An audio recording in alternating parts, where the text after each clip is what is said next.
孟护卫，这个龙大人每次都是午夜来，3更离开吗？是的，舅老爷。大人的心里还是有些不踏实啊。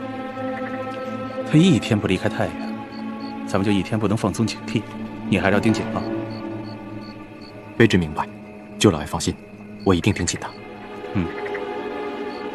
辛苦你了。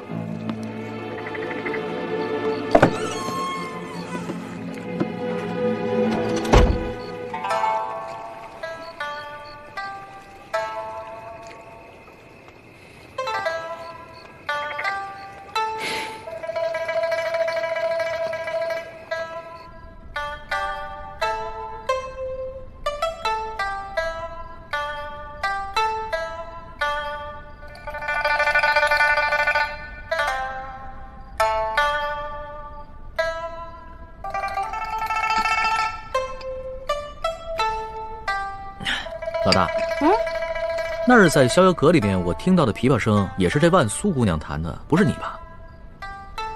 又被你给揭穿了。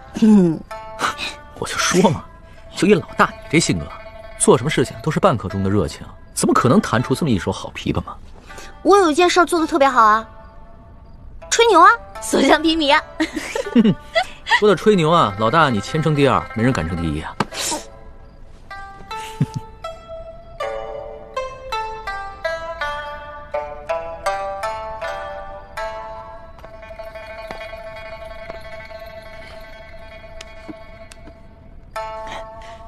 老大，我虽然吧没见过这个万苏姑娘的脸，但是吧，我就看她这个朦胧的身姿和她弹的这一手好琵琶，一想啊，她就是一个色艺双绝的女子。你说我每天晚上坐在外面喝茶，完了空担着一个风流好色的名头，我多亏啊！要不然这样吧，你呢，先回避一下，好让我真的一亲万苏姑娘的芳不行啊。为什么？这万苏姑娘是刘德昭送给我的美人，我假戏真做怎么了？再说，我就算真的看上她了，我回头带她回京就好了。我说不行就是不行。你吃醋了？我没吃醋，我是在维护你龙小弟的形象。原来我在老大的心中还有形象呢。那当时在宫里是谁说的这个？哎呀，全世界最不值得女人爱的男人啊！